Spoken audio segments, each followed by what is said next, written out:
Live from New York, it's Ask a Bunch of Engineers. Hey everybody, welcome to the engineer party we're having here at Adafruit headquarters. We've got just a gaggle of engineers. I don't know, what do you call a bunch of engineers? Is there like a word for it? I think it's the same word used for a box of screws. Okay. Let's just use box. It's a box of engineers. Okay, so I'm Lady Ada, I'm the engineer. I got Phil on camera control. Yeah. I got Charles Guan, who's a mechie. We've got 3 more engineers. Could you? Yeah. Hannah, Bio. Cynthia. E. Nancy, Mackie. Neki. And we are the engineers. All right. We're starting a K-pop band next week, so And I'm we're the down. lead singer. He's the lead singer. Yeah. I'm on synths. I'm the manager, and when they get too old, we just replace one of them. like Menudo. Like so. a vat of okay. Yeah. Anyways, we've got an exciting show. We've got a lot of robotics to talk about. This is like a robotics themed show and tell. It is. This is our first studio audience that we're doing too. So if anything comes up, you guys can chime in. Okay. But Charles, maybe quickly introduce yourself, what you do, and who you are. Yeah, so my name is Charles, and I'm currently an instructor at MIT. I teach a mechanical engineering class based on building go-karts. So my history as an engineer is I started tinkering and building with stuff, so this might sound really familiar, when I was like 10 or 11. And I actually got into it by watching the show BattleBots.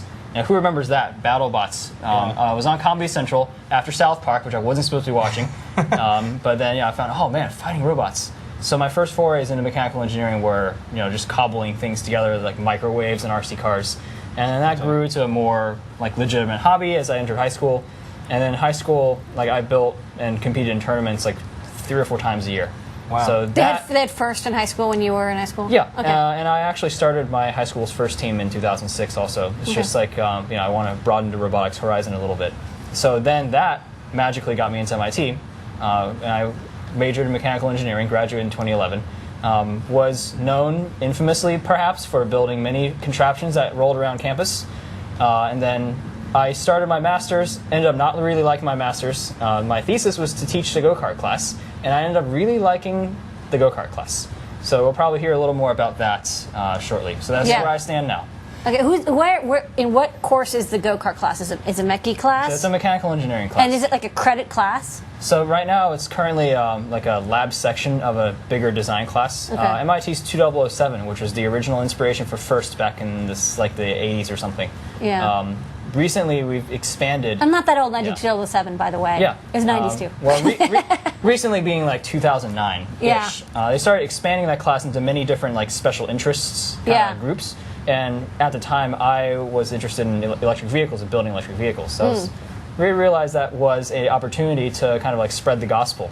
Because I think building a little personal electric vehicle is a great way to learn a lot of different types of engineering. Got your mechanical, your drivetrain, your electrical, your hookup. If you want fancy lights and speakers and sound, so Adafruit's got the products for you. That's it. So there's a lot, but it's true. It's actually really hard to build. We'll talk more about fun go-karts because we love go-karts. But that's really actually kind of neat because it's a lot of kids. I kind of like to see how as more equipment materials are available. Like when I was a kid, I built like a go-kart, but it was like there's no motors. You just go to the top of the hill and you would just roll down, and that was like that's the best you could do. Yeah, if it breaks, good. If not, and then people do like derby car races and stuff like that. And now it's like we can actually add motors, and also like kids used to do like RC cars and RC helicopters and RC planes, and now almost anyone can do RC stuff, RC planes and drones, and actually program them and add a lot more intelligence and a lot more sensors and technology to it. So that's kind of neat because it's like it's getting much easier and much better. Like I think when I was first getting into like kids, people said like, oh, like nobody builds electronics anymore. It's so hard these days. Everything's surface mount. But actually, it's become easier in some ways to get the really high-tech stuff into people's hands. Yeah, and formerly, if you were interested in a mechanical hobby, like even a few years ago, you were just working on cars, right? Yeah. That's a mechanical hobby. That or your dad was a machinist or something, and you made like little pens and stuff for people. So these days, what we're seeing is a lot more integration of these domains of engineering as they realize kind of each other exist, and that if they coexist, really, really funky things can happen. Yeah. Okay. Yeah, I'm gonna have a tour of some of your projects. We went through your site, and there was a lot of stuff. There's a lot.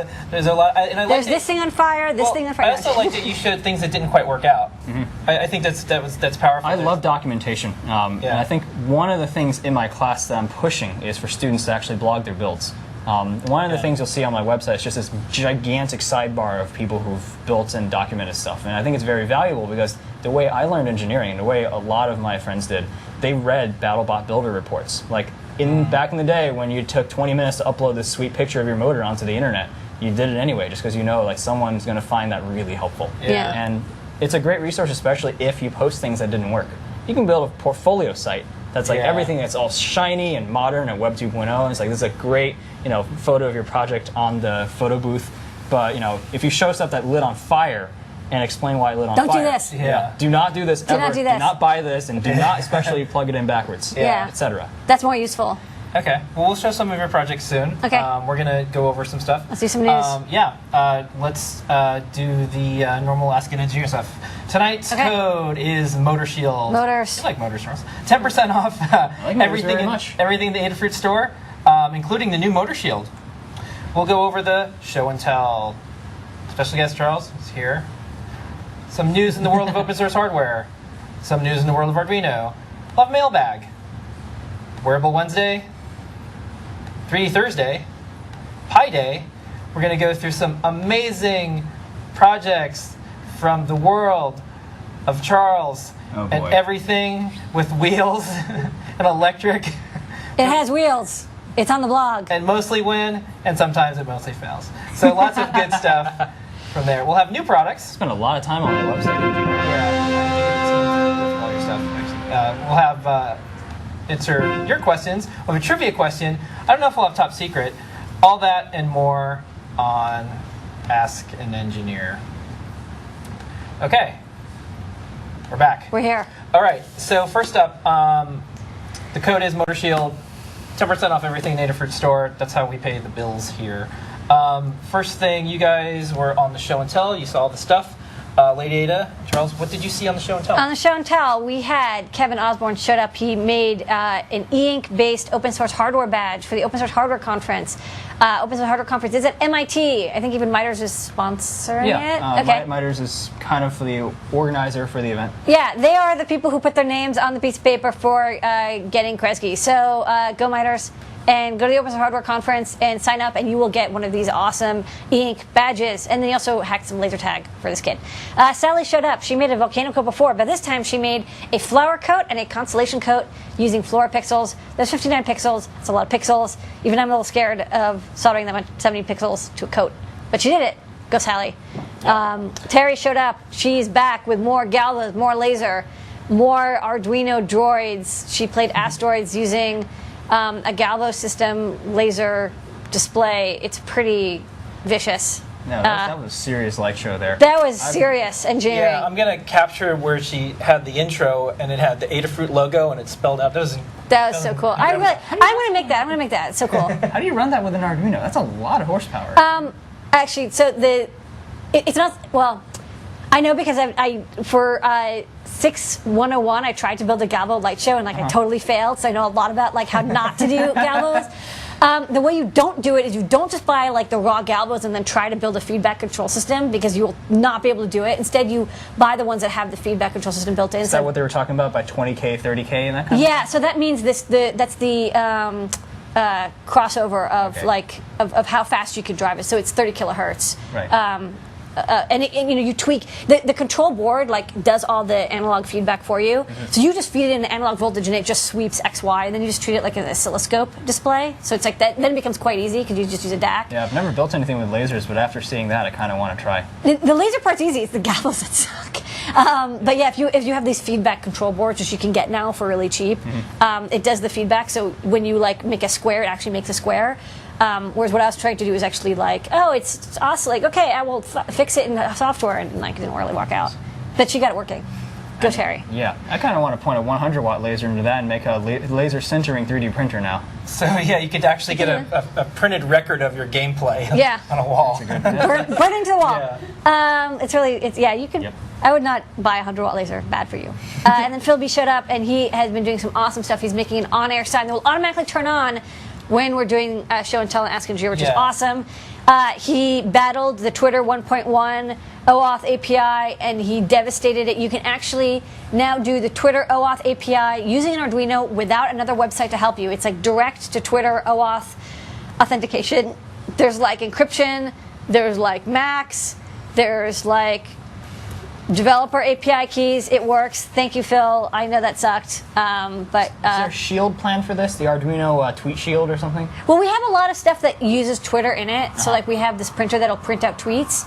And the old API was like an unauthorized, like you just HTTP to it and you just like send it a query and it will send you back tweets. And now you have to do this authorization stuff.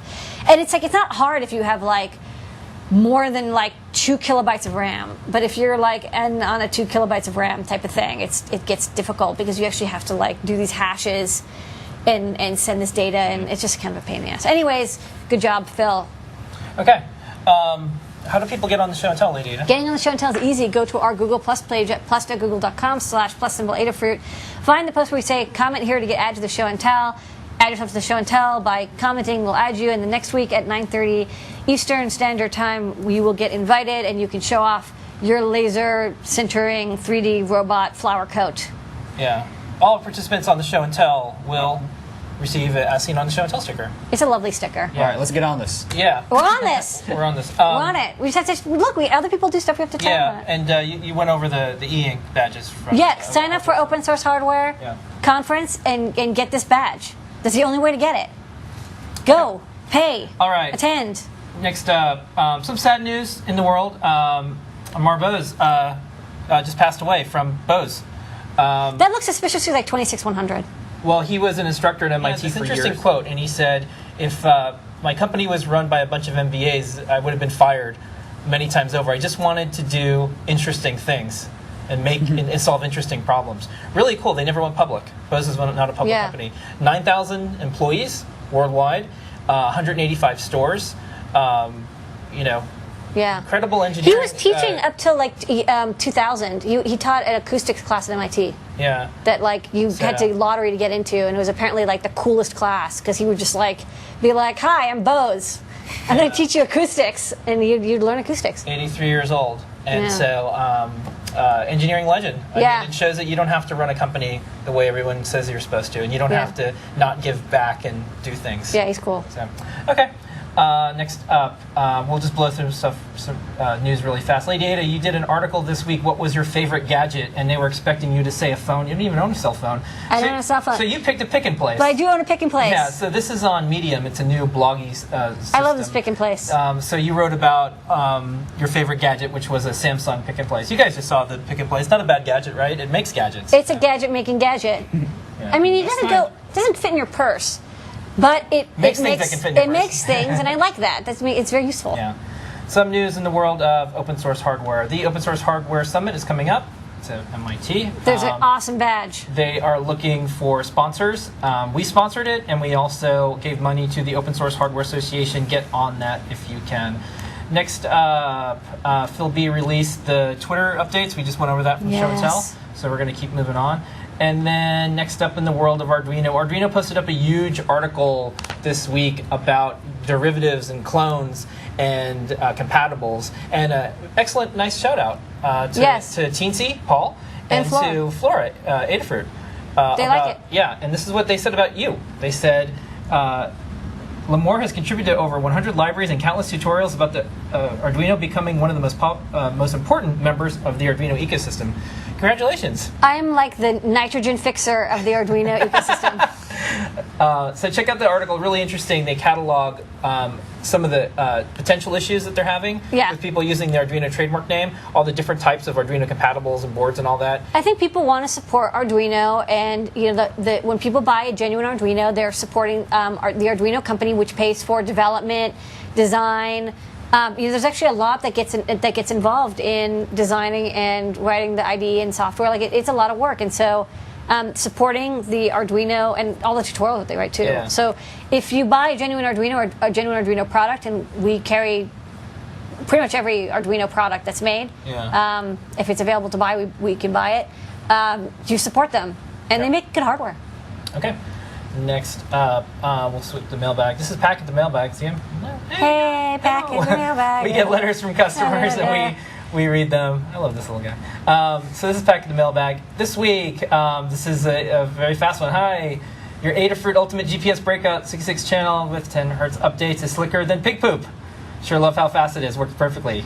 JB. Okay. Yeah. It's interesting to know that pig poop has those lubricative properties. Yeah. It's not in the data sheet, but yeah, it's that is one way to put it. Next up, we released the Neo Matrix. Neo Matrix. This is awesome. This is way awesomer than anything. It's a matrix that allows you to take our NeoPixel strips, or even just floor pixels, whatever, and turn it into a graphics display. Like, it'll handle all the math for you, the tiling and the zigzagging or the swirling or whatever, to make it into a display with pixels, so you can actually make walls, LED graphs, whatever the heck you want using our LED pixel strip.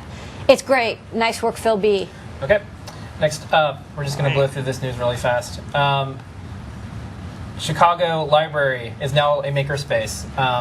This is really neat. One of the articles I wrote a million years ago at Make was, how can we turn libraries into tech shops and makerspaces and all that? So this, I remember reading that. Yeah, and they have a laser cutter, a vinyl cutter, 2 laser cutters, a milling machine, and 3 3D printers. So, that's actually a lot. That's more than I got. So 3 years ago, You need a library card. I wrote about this when I saw a lot of public libraries going through funding challenges, and I said, "This is your shot." And so some of them actually got together, and they contacted Make, they contacted me, and librarians are really good about organizing.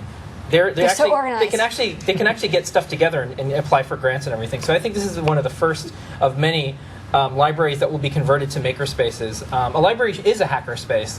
It just, now we finally have the tools that can make that Hackerspace happen. of ideas. Yeah, before it was But that's Dewey cool. Decimals, and now Because it's, you can go to the library, you can take out like the machinist handbook, and then you can build stuff right there. Like, that's actually very handy. Yeah, so this is the future, because as when the economy kind of tanked, everyone went to the library to maybe you would just write up your resume or something. Yeah. And I thought this would be a great opportunity for people to learn new skills, like using a laser cutter or a 3D printer. Yeah. So we'll see. This is happening. It's happening. It takes a while, but it's happening. Yeah. So that's big news. Next up, an Adafruit learning system. Our favorite place. How many tutorials do we have now, lady? Like 260. 260. We have just an updated tutorial this week. What is this? Oh, I copied over the Adafruit Proto Shield, or I think Tyler or Jeff did, and I just checked it out and approved it, and now it's on the learning system. So if you're building in Adafruit Proto Shield, you can now check it out on the learning system. Okay. Next up, Wearable Wednesday. Every Wednesday. Oh, I also got a tutorial for the Motor Shield, but that's okay. Okay. Well, we'll get to that. We'll talk about it, yeah. Wearable Wednesday, every Wednesday. Things in the world of wearable electronics. I have a couple of quick projects I wanted to share. This one was neat. This is a bow tie. Pixel bow tie. Yeah. You could run the NeoPixel code on this one. That's right. You can make that into a matrix. Yeah. And then Becky and I did this hangout, this Element 14 hangout. It was fantastic. It was a lot of fun. And it kicked off the Get Closer challenge. And we also, and do check out the site on that. The contest is going on. But we also did the first world live premiere of a Flora underwater, so I wanted to show that. So Okay, everyone always wants to know, can the Flora get wet? Blue. Yes, it can. Yes, you can. You can. So that is our demo for Best that. novelty ice cube ever. Yeah. It doesn't looks like a being fun drink, but being underwater for more than 6 hours. So I don't like being underwater for more than 6 nobody hours. does. Yeah. So I get all wrinkly. I Yeah. get antsy when it rains, man. Come on. Yeah. so yeah, we coated it with this sort of hydrophobic. It's called Never Wet from not Rust-Oleum, is it? It is Rust-Oleum. It is Rust-Oleum. Yeah. So yeah, it's on TV, but you can also get it at hardware stores, and Yeah. we spray it in. It works great. Yeah. So we're working on it. And then Becky had a video. I don't know if I'm going to have time for my demo. So I made I'll just show a photo. I made a color piano that plays music based on the color. A color piano that plays music. Put your heart into it. Build this fun circuit to show the rhythm of your beating heart with Flora, Adafruit's wearable electronics platform.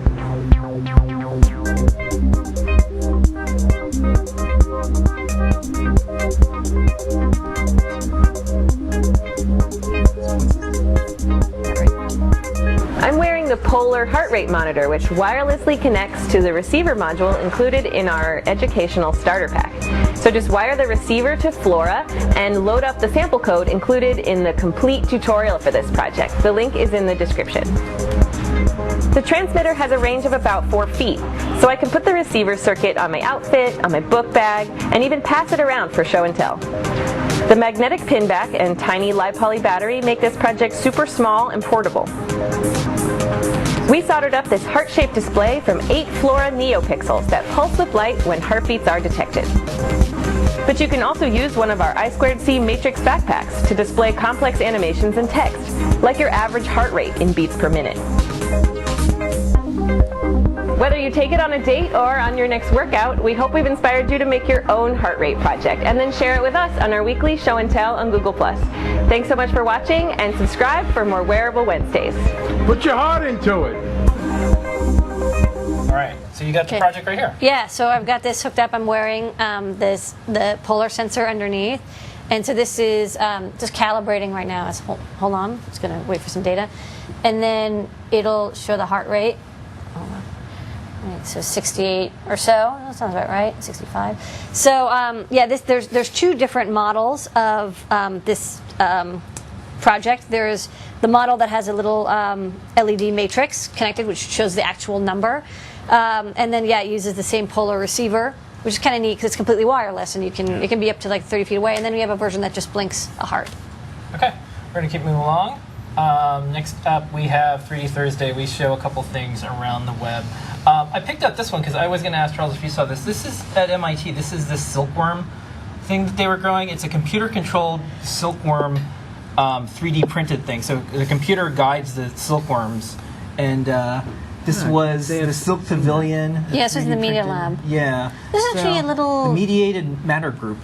So anyways, I know some people in that group, but I can't say I've been keeping track of this I think this was project. a couple months ago. Yeah. I think it started a couple months ago. I like this project because it was a combination of bio stuff, like silkworms, and then 3D printing. So it was kind of like having these little animals as your 3D printers. I thought it was kind of neat.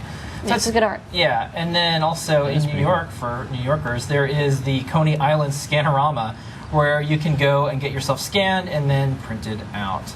So I guess that's the new family portrait. Yeah. Next up, Pi Day. Every Friday we have Pi projects from around the world.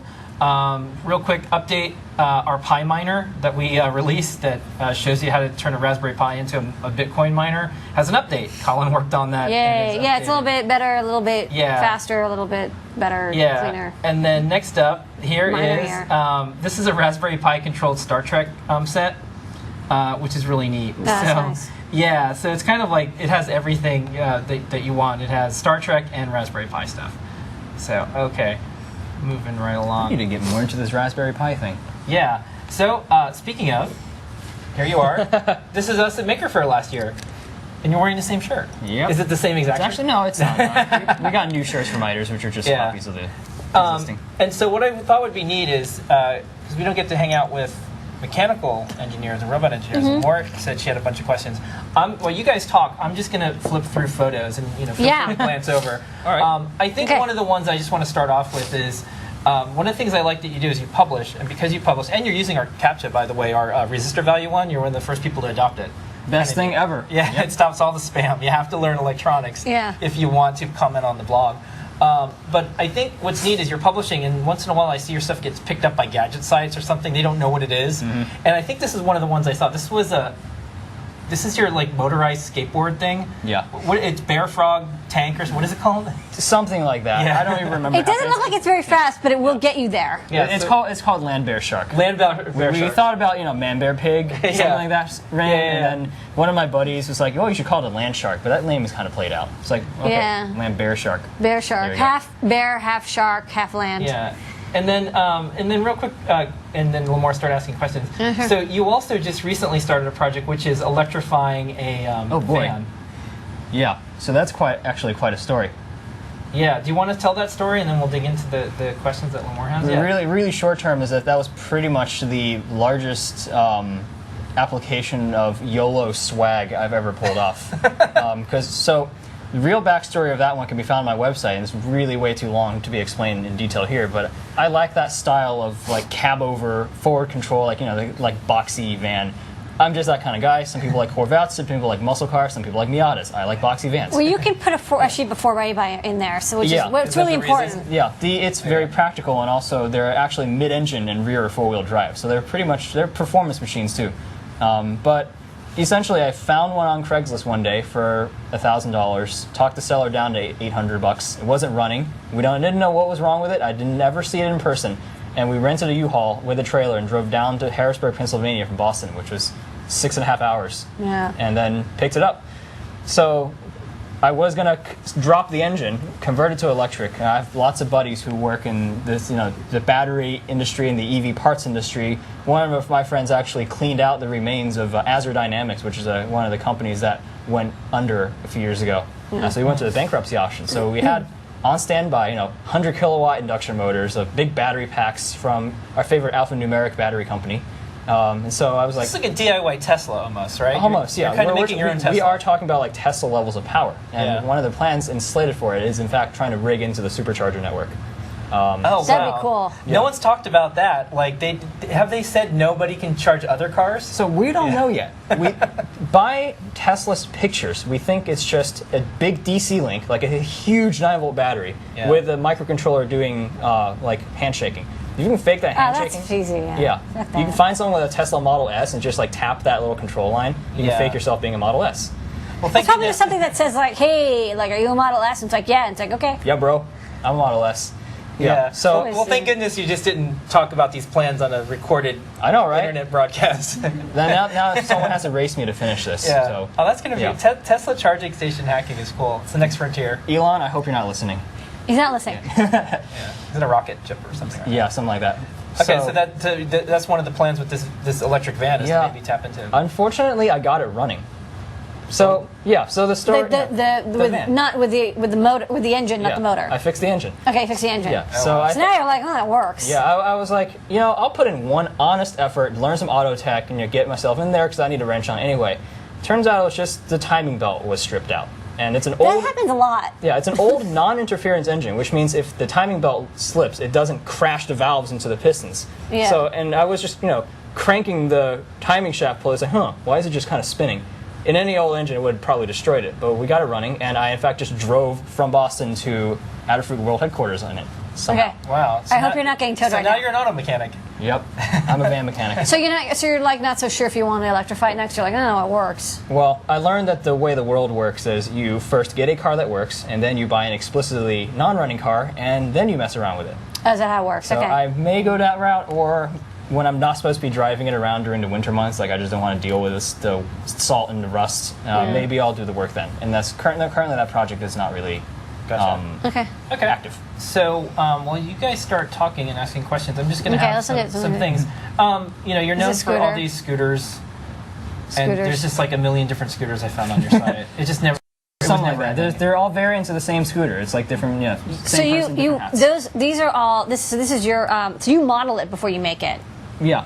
And you do that just because, you're going to cut out these parts and you just want to make sure the parts fit, or is it you actually enjoy?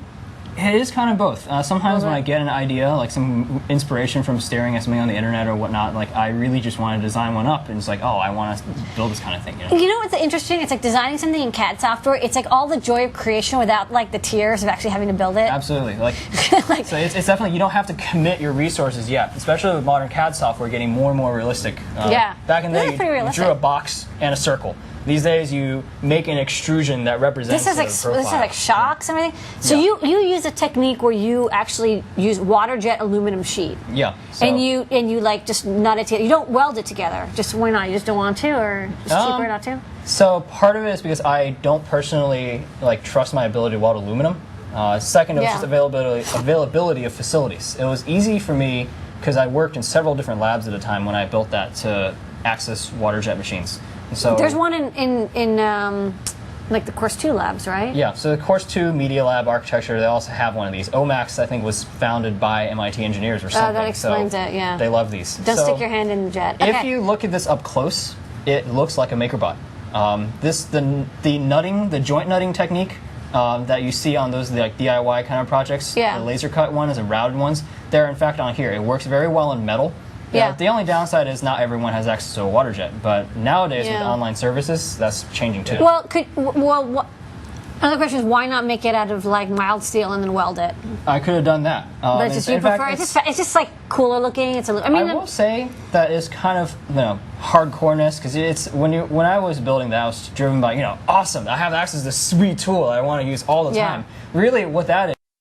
Awesome! I have access to this sweet tool I want to use all the time. Really, what that is load the material onto the rest of the material. But yeah, it's just that design was very inefficient. Recently, I redesigned Landwehr Shark to use a more trussed out kind of frame with tubing. So when I let's look at some more photos. Yeah. So when I built stuff with I like this tread plate. That's a nice tread plate. Yeah, so this is So you I made your own Segway. I see there's some 80-20 here. So I actually like building it. Why not use 80-20 frame and then sort of like attach some do light now. sheet to you like Yeah. 80-20 more. I love 80-20. It's interesting to see, like when I go back through my project history, which is nice because there's pictures of everything. You see distinct like build styles. Yeah. And I think everyone who's had experience building stuff for a long time will see they will go through periods of where they have like distinctive styles. For the first few years of when I was building stuff, it was just plastic bars I could buy at Home Depot. Everything was made of that. And then when I got here, everything was made of like billet milled aluminum because oh my god, I have a milling machine. Yeah. Then I got got access to the water jet. And then a few summers ago, my friends built a go-kart that was mostly 80-20. I was like, why have I not used this before? 80-20 is great. Yeah, Very versatile. I took an 80-20 like build stuff IAP class, and I was like, oh my god, this is like the most incredible. I mean, you cut it with a hacksaw, Yep. and then if you have a water jet, you can make adapter plates, which is like Exactly. pretty sweet. But you don't actually have to. Like we have like a lot of 90-degree adapter plates, and they're like $2, and they're like pretty chunky aluminum. These are like eighth inch thick, like they're fairly Yeah, thick. you can make very robust mechanisms with that 80-20. It's just it's so tedious. You're like, oh, I'm screwing it together. So this is more of like that sheet style. So that was actually one of my very first T-nutted mechanisms. This is my 2007 robot from 2009. Wow, Yeah. it's a pretty intense. One of the projects that I wanted to show here, because I think this one made the rounds online. You made a ball copter. It was a quadcopter inside a ball or something. You were working on this for a bit. How did that work out? So the ball copter was, I saw it on the internet. It was built by the Japanese Self-Defense Force, like they're DARPA essentially. And I was like, my goodness, They love spheres. I want one. Yeah. It's I want one so hard. basically like yeah, they're just like they love just like this elegant floating. It's conceptually death thing. very simple. You look at the 8-9 flaps on it, but what it is, it's a little model airplane that's hovering vertically all the time. And the control surfaces normally on the wing and the tail, they become like the pitch and the roll and the stability. So unfortunately, this was really before I'd picked up flight control knowledge. So all the controls were extremely unstable and bang bang. It was running off an Arduino. It was fine for like processing power, but I just didn't quite understand at the time how these sensors, like the 6-axis gyros, accelerometers, and whatnot, they were supposed to work. So They don't work very well. That's Yeah. why. And so here's like a 6 8. copter, octocopter. Is that what it's called? Yeah. Octocopter. Yeah. And so you've got. And what's the benefit of having 8 versus 4? Just more. So horsepower? what's interesting to see is that on a quadcopter, it has 2 what I like to call unit vectors. Like if you this way keep and- 2 motors constant Yeah. and you vary the other 2, then you can pivot this way or you can pivot this way. On a hexcopter or an octocopter, you have more directions that you can just pivot in without actually having to vary the speed of all your motors. Yeah. So it makes for a more stable platform overall. Okay. No, yeah. I mean, there's also it's like averaged over a larger number. Exactly. So yeah, you've got like a little like center part and these 8 legs, and then So did it work or? This one actually worked very well. It used a commercial quad-rotor control system that Hobby King, which is a RC parts retailer, now they sell. And what it actually is 2 quad rotors. One that's a plus configuration with a prop facing the front, and the other one's an X configuration with the middle of the 2 props facing the front. So it's actually a Siamese quad rotor. Okay. And the other thing I wanted to show is we have some go-karts here, and The go-karts. yeah, and I think it might be useful to talk about Where'd you get that seat from? Seats are the hardest part. That's a lawnmower seat. Okay. lawnmower seats. They have good seats. It's really hard. Yeah, Where do you and get it seems seats like in? just from the outside looking at your project work, you like stuff on wheels. I mean, like So this is like your 80-20 days. Yep. Okay. Which means this is like yesterday. more stickers. Yeah, but But 80-20 is perfect for this stuff because it's like, yeah, you just put it together and then it's like you just you water jet a little bit if you want like some custom stuff. Yeah, absolutely. And it's easy to like loosen and move around, and also everything comes like perfectly square, which is it gives it a certain look. I would actually like to plug that project explicitly, because what this is, I call it ChibiCart 2. The official project name is the Democratic People's Republic of ChibiCart. Okay. And let me explain why it's called that. Okay. Originally, the goal of ChibiCart, when I built it, was to make a go-kart that fit in the front half of my buddy's go-kart. So it was Okay. very small by nature, and I call that just ChibiCart. It's a Japanese like word for small. It's like slang.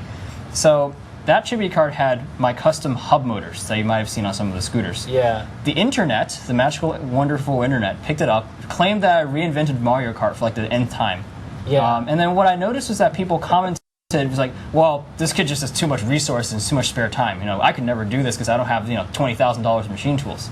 So I actually took up the internet on their challenge for once, and this chibi cart is designed 100% using online available water jetting resources. 80/20 you can buy from hardware stores and industrial suppliers, and it has no machined parts.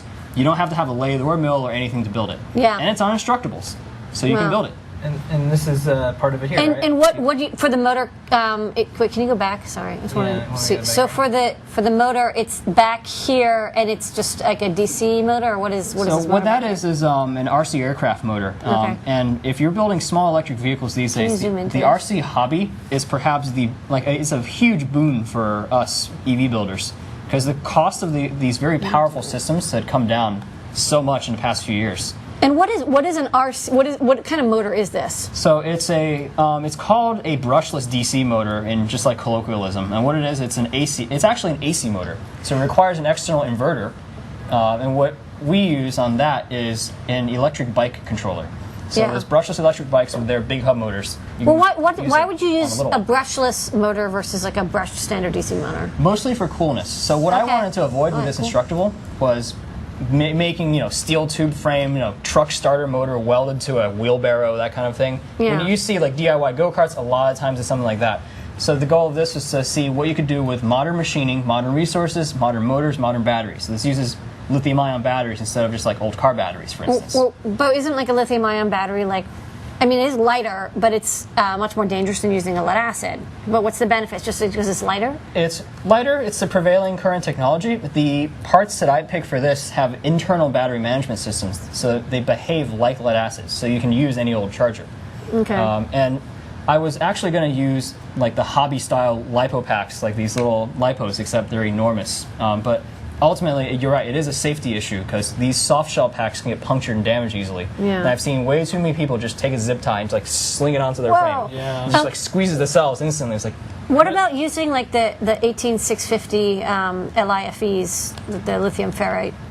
Like PO4, or whatever I don't know the name. LiFePO4, lithium iron phosphate. Yeah. Just by using raw cells, it's just a matter of, do I really want to be teaching people to solder across something that can dump 100 amps into you instantly? Things like that. So it's just an issue of having a pack. So you could get these packs basically. Yeah. So I mean, these modules. And most bikes they use. I thought they used phosphate, not cobalt. Yeah, they do. These days, most electric bike batteries are, in fact, lithium iron phosphate. So okay, that's probably a good idea if you're going to have like this gigantic battery under your ass. Absolutely. Probably. Yeah. So maybe I should update that Instructable to use like a modern e-bike battery. No, because I see this and I'm just like, well, that's like what I see and what I hear. Because we sell li-poly batteries and they're very small, but like I've seen how easy it is for a li-poly battery to just start leaking. Mm-hmm. I mean, it's very easy for them to not get charged properly. So I'm kind of interested in the lithium iron phosphate batteries. They are heavier. And but they also have a lot longer charge cycle. Like you can go for like 1,000 charges instead of like. Or actually more like 2,000 or 3,000. Yeah, they're but they're heavier. But I mean, it doesn't matter. The energy density is just a little bit over, typically about 1.2 or 1.3 times over nickel metal hydrides. So you feel like you're stepping back a little technology-wise, but the fireproofness and their power density is amazing. Yeah. You get a lot. And then they're not too expensive either. Not anymore. Now the Chinese have caught on it. Yeah, no, it's pretty easy. So when you're building motors, sometimes you're building and then there's nothing off the shelf. You can like bike hub motors. Why can't you use those? So I actually BMX bikes that have like hub motors in them. So I started building hub motors just out of curiosity. This was like my freshman year at MIT, and I was. And you're like, I love magnets. I love motors, and I want to build them. Okay. So essentially, I looked to motorizing my Razor scooter. I noticed that nobody made hub motors that were smaller than about 8 inches. And even the 8-inch ones are designed for assisting a wheelchair. So we're talking 100-watt motors, so very, very weak. So I was like, you know what? These RC Outrunners, capable of 4,000, 5,000 watts and like something the size of your fist, why can't I scale them down and put them in a wheel? And the answer is, well, you can. So that was built entirely for just giggles, and I think research into small motors. And I have some photos of. But now they've got like skateboards that have like hub motors in them. So that's kind of or maybe they use gears. I don't know. Some of your early projects where you were doing that, where you were putting some of these motors in. You're stepping on the battery, which is great. And then those 2 scooters you showed are actually conventional like chain drive. Okay, so here you go. Yeah, so there's a chain. Drive, and then where's the so there's the green things are the batteries. It's the model of the cells. There's the cells, and then there's this gear system here. And the black thing is the controller. It is. And then where's the motor itself? It's that orange thing that's kind of like chilling back Oh, there. it's chilling. Okay, and that is another one of those like RC motors that It you're is. repurposing. And how? So these are brushless DC motors more efficient than brushed motors, or is it just? They're more efficient and power dense. So if you need something that'll give you several hundred watts in like this size, you wouldn't go with a DC motor. And how can you pull that much current out of these batteries? I mean, really, the lithium-ion batteries are like totally cool with you just pulling Absolutely. It depends 100 on the amps? construction of the battery. Typically, like a laptop battery is optimized for energy. The plates inside are very thin. If you try to pull too much current out, they'll overheat and destroy themselves. Yeah.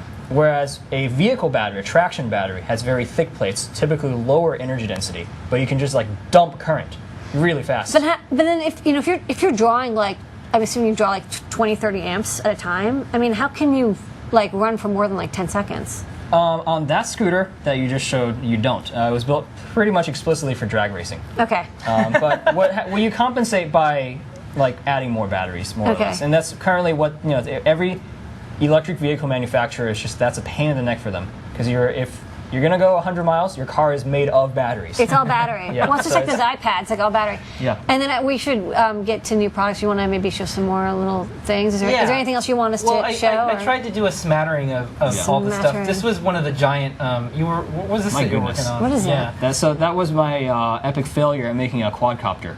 So if you That's notice, huge. it uses ducted fans and it weighed about 30 pounds, and that the span you see between the upper and lower fans is about 3.5 feet. And that was just one of my very ebullient, very enthusiastic first attempts at building something that kind of failed miserably. And in fact, it also ate me. I don't know if you can see this. That was one of the most. I saw a video of these fans. What did this fan? You'd actually like you got your arm in the fan. What happened was it took off uncontrollably because I pressed reset on my Arduino. Don't do that.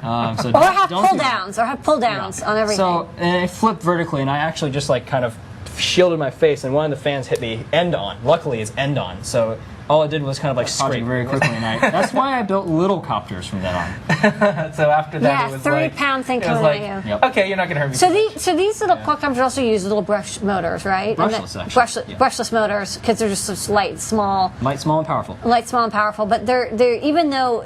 I mean, I wouldn't want to take this in the face, but these are not powerful enough to actually hurt you, or Not like really. not So really. Like those if you put your props hand up, it's tend to just break if they hit anything. that's probably a good idea. I was actually kind of surprised. I think the like the quadcopter you can buy, like the Parrot. I think it has a little guard. It does. Yeah. It's still a good idea. You want to get buzzed by it anyway. Yeah, it's an plus one. Okay. All right, we're going to cool. hop to new products. I learned a lot about motors. Thank you so much, Charles. This is fantastic. This is a great overview of a lot of good things. Thank you. I'll be here all night. Yeah. Yes. All right, next up, it is new product time. This is where we go over, and you're not going to be able to hear this later, but we finally have a sound. Where's it playing? It's going do. Or maybe I can do a sound. Want to hear this? Oh wow. That's glorious. Quite a sound. Yeah. Okay. So That's a new product. awesome. I think the fellow's Da, name was da, da. David Smith. He's a composer, and he says every week you guys say you're going to do a new product sound. Yeah, it's like 4 years. And we sing it. We just go do. So he Good. actually It's did it products. for us. Okay. Yeah. All right. New products. Glorious. We're going to go through these really fast. We have the MakerBot Adafruit editions back in stock. We have only a few of these. These are limited edition. And they have the Adafruit plate. They come with kits. And if you use the discount code tonight, it will be 10% off, which is because we don't have a fantastic deal on these, but we do okay. So that's the MakerBot deal. First up, Lady Ada, you got wire in the store. It's wire wrap wire. This is wire wrap wire. It's handy because it's really, really thin. This is 30 gauge solid core wire. It is just really thin. And it's really great for prototyping. And let me just move this to be a little bit more. Okay, so there you go. So yeah, it's just extremely thin wire, and it's people say like, oh, I'm going to blue wire hack something, or I'm going to repair some surface mount components with some wire wrap wire. You can also use it for wire wrapping, if you're one of the last 6 people on Earth who wire wraps. Okay, next up, this is a really neat product. This is a switchable voltage supply. Yes. And Is it switching supply? That's also switching. Yeah, so I'll just show the photos real quick. Yeah, the photo's actually kind of more useful than Yeah, looking we'll at get it. through it in a minute. But this is really helpful because it has all the different plugs, Yep. all the different things you need. You have all the plugs, and Yeah. also it is, Throw the overhead. you can change the voltage. There's a switch here, so you can do 12 volts, 9 volts, 7.5, 6, 4.5, and 3. So if you have 3.3 volt logic, the 3 volts, and, because switching power supplies are a little bit higher voltage when they first come out, and then as you draw like an amp, they droop a little bit. So for 3 volt logic, you can use a 3. For 5 volt logic, actually the 4.5 is good enough. 6 volt kind of simulates 4 AA's, 7.5 and 9 volts, and then 12 volts is also pretty standard. So this is kind of like a 1.5 volt battery replacer, but it's also really handy because you just have one power supply and you switch it, and you can do up to 1.5 amps, and it comes with like all these little plugs that you could possibly want. Handy. Okay, next up, stacky headers. These are upgraded stacky headers. We now include the 2x3 header, which These are is so hard to find. handy. Yeah. But that comes with a full set. So this is like, it's the same price. These I are haven't cool. had a chance to use them yet, but I love them so much. Yeah. So historically, you've had to modify a servo to get this, and now we have it. So it's actually, we just contacted a servo factory that makes like pretty good servos, and we're like, hey, can you make a servo for us which has one more wire? And so you can see that there's one more wire. And they're like, yeah, sure, if you buy 500. I'm like, okay, done. And so it has one more wire, that's the feedback wire, and that connects to the potentiometer inside. And so, like, I've got this little demo set up here. You have a demo. And so if I press the record red button, it'll listen to the analog input pin, and then I can stop, and it saves it to the EEPROM. That's what the demo does. And then when I press the green button, it repeats the motion. You gotta be kidding me. It is awesome. Isn't that cool? So here's what the problem that this actually solves is, and you can just press it again to repeat it. The problem this solves is reverse kinematics totally sucks. And so if you're building a project with servos and you're like, well, I want this arm or I want this leg to do something, and in your head you're like, well, I want it to move like this and then move forward, and then you're like, okay, I get my matrix algebra, and then you're like, I hate this. Made a hexapod here? Yeah. Yeah. Someone's loving this right now. So we started with getting just the big servo. We're going to get smaller, the little micro servos and the Metal Gear ones as well. We wanted to start with this just to make Go sure. the other way. Please make a 50 horsepower servo. Right? I know people you can contact. The one that just like smacks you and then you just play repeat. So it kind of solves this fun problem with, like, I want to build a robot that does something, but you might not want to like figure out how to program in the motion. But in this case, you can press record. It'll print out the value, so you can just use that as a table, or you can just store an EEPROM and play it back. So yeah, this is super fun. And then yeah, you can just have a little party. Wow. And here I've had trouble with people asking me what the third wire does. You're going to make people ask me what the fourth wire does. It's the feedback pin. So yeah, you just need an analog input. So I think these are super cool. I've wanted these for a while. I know people who modify servos, but now we just have them ready to go, and they're just like standard servos, but better. And it comes with a bunch of horns. And I don't have them, but love the photo. Last up for this week, we released an update to one of our most popular products of all time, the Motor Shield. And the Motor Shield, that's been our kit for Arduino for a really long time. This was like product ID number 8. Yeah. And It's an early product here's number. some beautiful photos of a motor party that we have. We always say motor party with this stuff. And here's the side view, top view. And it's a big update for us. We wanted to have it assembled so people can just out of the box start doing stuff. Yeah, so the nice thing about this is it now comes assembled. And here's the little motor party. It has a little DC brush motors having a good time, with servos moving back and forth. And then we also have a stepper motor, which is stepping, so it's all very loud and annoying. And I'll just turn this off for a moment. So it basically is very similar to the old Motor Shield. You can control 2 steppers, bipolar, unipolar, or 4 DC motors. You also control like solenoids and stuff too, anything that's kind of motor-esque. It now has a protection input FET, so less likely to damage it. It has a reset button. It has all the pins broken out, which is nice. We also upgraded the motor driver. We used to use the L293D, which was like 600 milliamps, 1.2 amp peak. This is a 1.2 amp, 3 amp peak. So it's like 2 or 3 times more current per motor bridge, and there's 2 full H bridges in each one. So that's great. You can also double it up if you really wanted to. And what we added is, instead of having a shift register, which was really simple and easy to use, for the first version, we've upgraded it to now have a onboard PWM generator. So this is a free-running PWM generator that runs over I2C. So you only need 2 pins, and it runs at like 2 kilohertz, and it will control micro-stepping, DC motor, speed, stuff like that. So it's really handy, and we had extra space. It was prototyping. And one of the cool things about it is now because it's got I2C PWM driver, it doesn't use Arduino pins. It only uses these 2 I2C pins that you can then share with other I2C devices. So for example, you can stack the motor. So here's one motor and shield, and then here's another motor shield.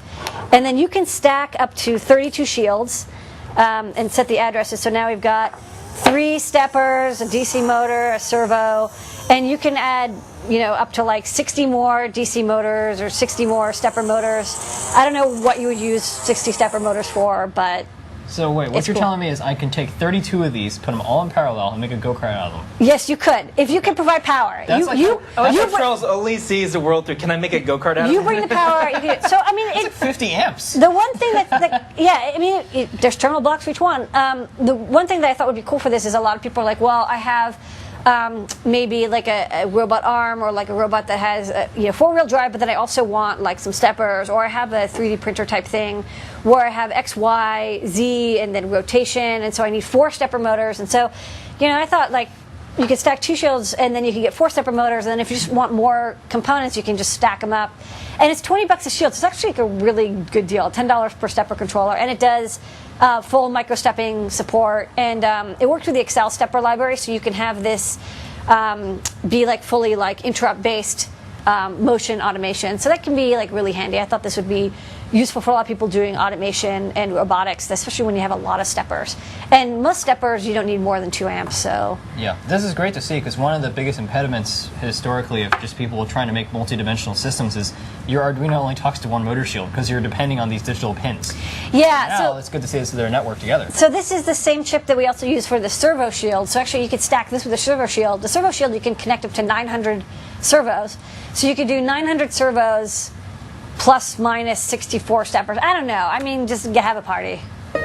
Motor party. You guys got to help me think of what's... Well, I don't know what you could. 900 Well, servos, 64 motors. somebody did use the servo driver and did chain them Did it that together way. to make a piano playing robot, and it used one servo. Each servo was a key. My goodness. So they needed 8. They were like, I actually need 88 servos, and so they chained the driver, and they're like, you provide current, and it works as long as you can provide enough 5 volts. Okay. You're good to go. And that was new products. Let me do this. Okay. That was new products. All right. All right. Do that. Everything that you saw that we have in stock, 10% off in the Adafruit store. And we're going to do a speed round of questions. So the fellow Okay. George, who records our show remotely of the Ustream show, said we can stay a little later. We usually end the show at 11. But we're going to do some questions. And if you guys want to get ready, I'm going to say them as fast as I can. All right. Hopefully, a lot of motor oh, boy. and chibi cart questions Yeah. for Charles here, All right. because he's a Someone guest. wanted to know: are we going to carry Big Chuck's Charles Big Chuck Robot Industry products? Do they exist yet? Big Chuck's Robot Warehouse, a division of Adafruit Heavy Industries. Okay, yeah, we'll check this out. I'm starting to get into more, as you saw, like the motor shield, which is actually like a year-long process of optimization. So I'm getting more into robotics and stuff. I have historically no robotics background. I did no robotics all my life. So this is all really new to me.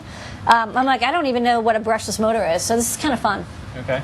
And Charles, if people do want to buy anything that you make, or see the things that you make, or find out more, where can they go, or what can they do? Yeah, so I'm kind of, half-heartedly in the process of making my own Adafruit-like entity. Yeah, And that's, I want you to compete with me and like put me out of business. That'd be awesome. I think we're in slightly different industries for me to do that. So Oh, man. the stuff that I have out right now is just like 3 of us engineers. It's just a high-powered, like we're talking 50 amps per side, dual DC motor controller, just for robotic drivetrain applications, and also a gear motor that uses a DeWalt, like a cordless drill 3-speed gearbox. That's a good idea. that's in a CNC billet mount. So we're talking with 2 of these guys and my controller, probably can move like a 100 or 200 pound robot.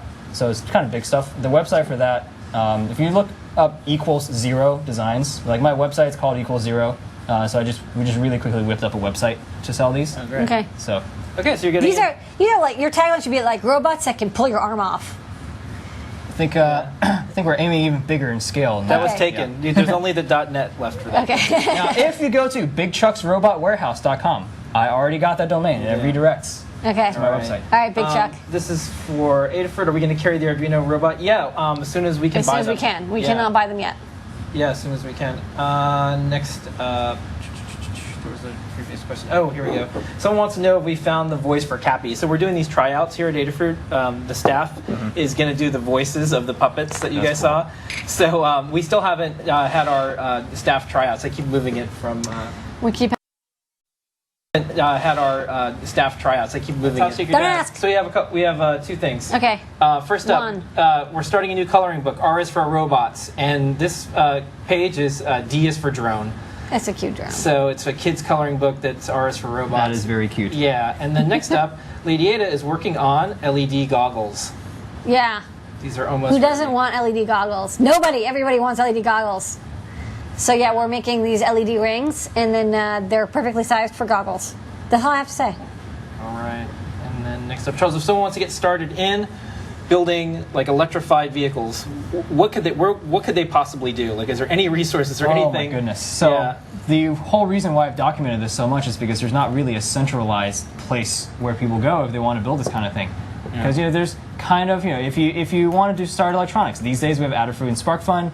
Big names to point to, not so much with the EV and like even robotics community. Yeah. Like Yeah. the mechanical domain hasn't really condensed out of the cloud so much yet. We don't really have a dominant name.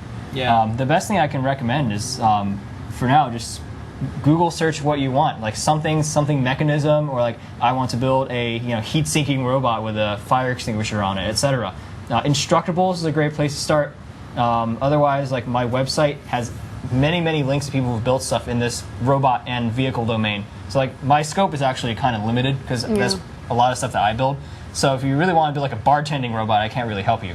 But then there's a lot of folks, including some of my friends in the robotics community, who have built bartending robots. One that looks like a giant R2-D2. in I love fact. bartending robots. Yeah. That's So- what I got these peristaltic pumps in the store for. Yeah, bartending robots. unfortunately, like, I don't really have like names to throw out there yet. Yeah, I know it's hard. So is a follow-up question on this. So you've chosen to stay and be an instructor right now.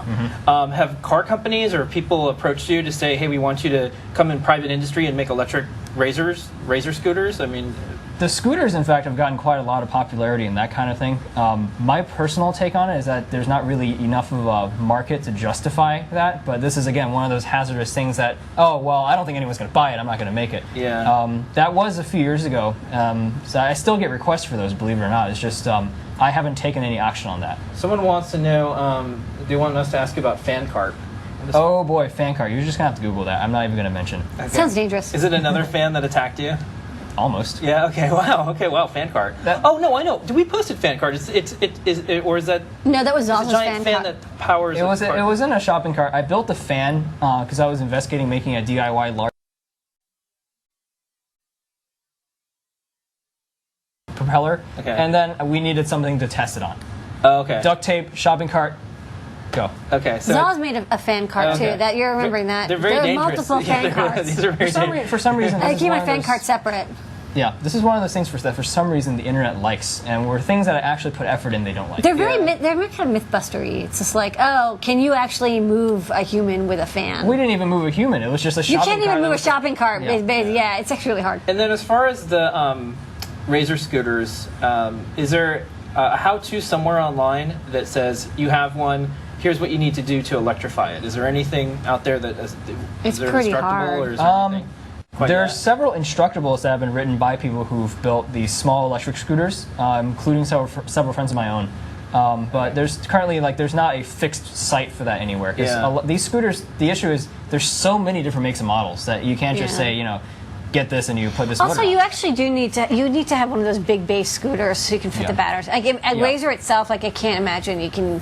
That was the issue Really that led me to create a larger custom frame one, like one of the ones that you showed, is Yeah. because I just can't fit enough batteries. Well, in it's the funny mini. because it's like for a couple of years it was like DIY segways were really hot, and now it's like you can see DIY electric skateboard. Like it's kind of there's like It is. fashion. It's in So the something like this, EV. you had to make this because you're like, I need a lot of bicycle battery. industry, which is reliable, solid, current controlled, torque controlled, that kind of thing. So Yeah, they got cheap controllers and these battery packs you can get for. absolutely, like these good days, deal. you can put together a basic rideable thing for under $200 if you know where to shop.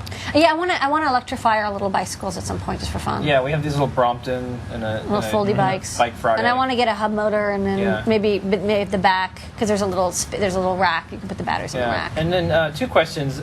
So, if someone gave you a Tesla, would you take it apart or would you drive it? Like, what would you do? I'd take the drivetrain and put it in the van. Yeah. Yeah. And then next up, did you see their idea where you would pull into a station and the batteries would get removed? And I saw swap that. Back in? It was What do you think very, of that? very impressive engineering. But I'm in the camp of those people who think that battery swapping is not really like economically feasible. Partially because until you get every auto manufacturer to adopt a single battery standard, you're going to have to go to a Tesla station to get Yeah. your battery swapped. Right. Yeah. So it's a charging thing. The idea came from like a better world, which they came up with this idea of like do battery swaps, and actually like it makes sense if everyone has the exact same battery. Although the only thing I always thought was kind of unusual was like, well, it's like do they have like charge rate like history? Because like you don't want to get stuck with like a crappy battery because Exactly, as you right. get if you get the battery swap, you don't know what battery you're getting. The battery might have only like a 70% care of it. Yeah, but where I see this going is Maybe you don't even universal own the charging battery. jack. Universal charging. Number one, so the SAE J1 standard is currently like the thing for vehicles in the U.S. There's the European standard, the popular Japanese standard, but like the universal charging plug with modern, very fast charging batteries. Because the superchargers, they can already dump 120 kilowatts into your car. Wow. That is a small town. So, and second is the proliferation of actual efficient fuel cells. Because honestly, I think batteries are kind of a stopgap solution to return to higher energy density fuels, Yeah. but used in a much more efficient fashion. So what about someone wants to know the ultra caps? Do you ever see those being used in You do, electric vehicles? and what you see them for is sudden energy storage. So let's say you're going 60, 70 miles an hour and you come to a screeching halt. All the energy otherwise gets dissipated as heat. But the issue with batteries is that most batteries can't efficiently accept that rate of charge. So you lose a lot of the energy anyway. So ultra caps are great for that. I saw that problem with like we had a friend who was working on like a crank charger, and he said one of the biggest problems is like give you like 20 amps, Yep. right? When you start, it gives you like 20 amps. He's like, you actually can't use it. Like people can like give a lot of energy for a short burst, and then you have to stop. And he's like, it's hard to charge a battery effectively at that rate. So I don't think that really The worked downside out. of ultra caps, especially in vehicles, is lack of energy density. They got the power density, and they can charge and discharge very fast. But even if you have a Tesla-sized energy, like an ultra cap, you're still going to get. Yeah, people 10 are like, miles. how long can 5 miles, how long can 3 I miles. run like this GPS on like a super cap? And I'm like, 2 Not seconds, that long. 2 seconds, Yeah. maybe 3 seconds, not very long. All right, that's everything. That was a speed round. Okay. Thank you so much. Do you have any more questions for Charles before we No, I'm all set. wrap up the show? Okay, now it's time to do a trivia question. Trivia question. It is trivia question time. Lady Ada, what are the rules? The rules are if you've won a fabulous trivia question, you cannot enter only one winner per lifetime. The prize today is a motor Want to shield. give away a motor shield? We're giving away a motor shield. All right, as usual. And because it's a special guest time, and you get an analog feedback servo. I can get both. Wow, I can get both. that's great. And you use them together. Okay, the trivia question is the first person to type it into the chat I see. Where is Bose headquarters? What is the city and state? Where are they at? I don't even know that one. You can't. I forgot to mention. People who are in the studio cannot answer the question. Yeah, we've had to do You that. cannot So, enter this trivia question. so while we Marbose. wait for people to hit Wikipedia, I'll answer another quick question. Someone wants to know if we're going to carry the Arduino GSM shield. Probably not. We're working on something. Mr. Morden, congratulations. It's Framingham. Framingham, Massachusetts. Fire where White it's- Land. That's where it is. That's where their headquarters are. That's where, like, 9,000 everything is. people. That's a big company. Privately held too. All right. Email support@adafruit.com and you will get a motor shield and a feedback servo. Congratulations. I hope you enjoy your servo and motor shield. That's right.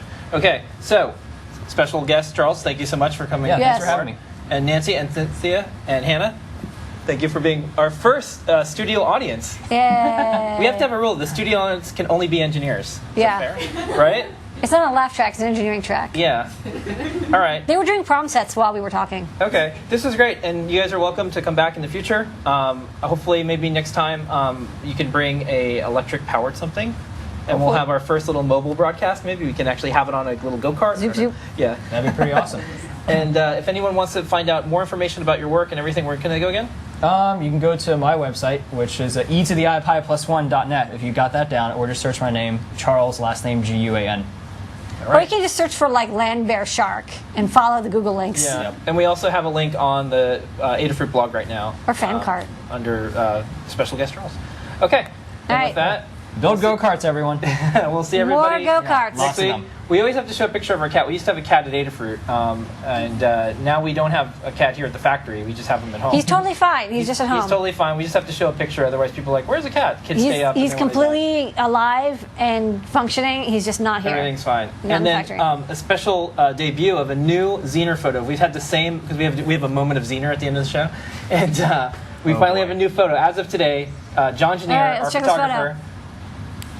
Your moment of Zener. That's very Zener. All right.